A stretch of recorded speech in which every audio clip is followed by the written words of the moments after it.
চারটা তিনটা বদলাই ফেলছে। গণতন্ত্র, সমাজতন্ত্র, ধর্মনিরপেক্ষতা, জাতীয়তাবাদ। শুধু গণতন্ত্র রাখে ওই তিনটা বাদ, আরো তিনটা আলাদা লাগবে। ওই তিনটা বাদ, ধর্মনিরপেক্ষতা থাকবে না, সমাজতন্ত্র থাকবে না, জাতীয়তাবাদ থাকবে না। ওনারা লিখে ফেলছে। অনেকে বলে ফজলুর রহমান খুব কঠিন কথা বলে, আর আমি তো কঠিন কথা বলবো, দেশটা সৃষ্টির সঙ্গে তো আমি যুক্ত। ওই কারণে তো আমি তো সন্তানের জন্ম যারা দিছে আমি তার একজন। তো আগে সংস্কার না, আগে ইলেকশন। কথাটা বুঝছেন না? কিসের সংস্কার, কি সংস্কার দেখতেছি তো। এরা সংস্কার করতে বসছে। এক এক সময় মনে হয় এই দেশটা স্বাধীন করে কি ভুল করছিলাম। এই সব লোকজন যারা এই দেশে কোনোদিন থাকে নাই, বাটপার শ্রেণীর লোকজন, এরা বসছে এখানে আমাদেরকে সংস্কার করে দিবে। যারা জীবনে বাংলাদেশের মানুষের জন্য রাজপথে একটা মিছিল করা দূরের কথা, একদিন এক ফোঁটা ঘামও ফেলে নাই, তারা আমাদেরকে সংস্কার করবে।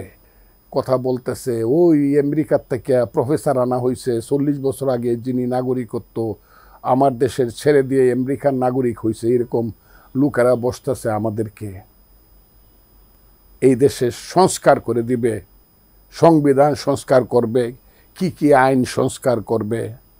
ওই বসতেছে তারা, এই এক একটা সংস্কার কমিশনের চেয়ারম্যান, যারা জীবনে বাংলাদেশের মানুষের জন্য রাজপথে একটা মিছিল করা দূরের কথা, একদিন এক ফোঁটা ঘামও ফেলে নাই, তারা আমাদেরকে সংস্কার করবে।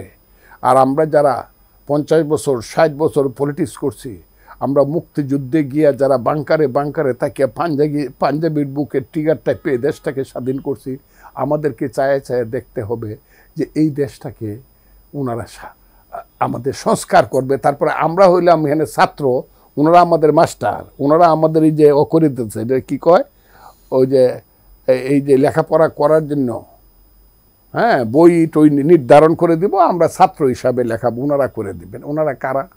ওনারা কেউ না। আমি আজকেও বললাম দে আর নোবডি।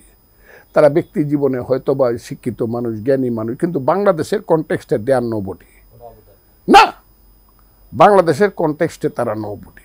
এই সংস্কারের নামে জিনিসটাকে সাংঘাতিকভাবে মানুষের গণতান্ত্রিক অধিকারকে তারা প্রলম্বিত করতেছে, বিলম্বিত করতেছে, এমনকি নস্যাৎ করার চেষ্টা করতেছে। এবং আমি বললাম এই সংস্কারের ব্যাপারে কিছু কিছু ব্যাপারে তো সবাই একমত হবে। যেমন একজনে কইল আমি সংস্কার করতে চাই, এখানে লিখবো সংবিধানে সূর্য পূর্ব দিকে উঠে। আপনি কি বলবেন? আমি বললাম আপনি কি বলবেন? সূর্য পূর্ব দিকে উঠে। কমিউনিস্ট পার্টি বললো সূর্য পূর্ব দিকে উঠে। তো কমিউনিস্ট পার্টির ঠিক বিপরীত একটা রাজনৈতিক দল, আদর্শগত জামাত ইসলাম, সে কি বলবে? সূর্য তো পূর্ব দিকে উঠে, এটা লেখো। এই ঐক্য তো সবগুলোই হবে, কিন্তু আমার দেশের এই হবে, আমার দেশের নাম বদলায় ফেলবে, নাম থাকে, হ্যাঁ নাম বদলায় ফেলবে আমার দেশের। হায় রে, কয় কিরে, আমার দেশের নাম বদলায় ফেলবে। আমি সবসময় বলি কেসকি বান্দির পুতের নাম সুলতান খা। হ্যাঁ, তুমি বাংলাদেশের কে 30 লক্ষ লোক জীবন দিয়ে যে দেশটা সৃষ্টি করলো, তুমি তার নামটা বদলায় ফেলবা? তাইলে যে মুক্তিযোদ্ধা শহীদ হয়েছে তার সাথে তুমি বিশ্বাসঘাতকতা করবা? 30 লক্ষ লোকের রক্তের সঙ্গে তুমি বিশ্বাসঘাতকতা করবা? আমার ধর্ষিতা মায়ের সম্মানের সাথে তুমি বিশ্বাসঘাত, তুমি নাম বদলায় ফেলতে চাও? তুমি বাংলাদেশের মূলনীতি বদলায় ফেলতে চাও? হ্যাঁ, তিনটা বদলাই ফেলছে। গণতন্ত্র, সমাজতন্ত্র, ধর্মনিরপেক্ষতা, জাতীয়তাবাদ। শুধু গণতন্ত্র রাখে ওই তিনটা বাদ, আরো তিনটা আলাদা লাগবে। ওই তিনটা বাদ, ধর্মনিরপেক্ষতা থাকবে না, সমাজতন্ত্র থাকবে না, জাতীয়তাবাদ থাকবে না। ওনারা লিখে ফেলছে। তো কি বলবো? অনেকে বলে ফজলুর রহমান খুব কঠিন কথা বলে, আর আমি তো কঠিন কথা বলবো, দেশটা সৃষ্টির সঙ্গে তো আমি যুক্ত। ওই কারণে তো আমি তো সন্তানের জন্ম যারা দিছে আমি তার একজন। তো আমি কঠিন কথা বলবো না তো কোন বাপের বেটা কঠিন কথা বলবে?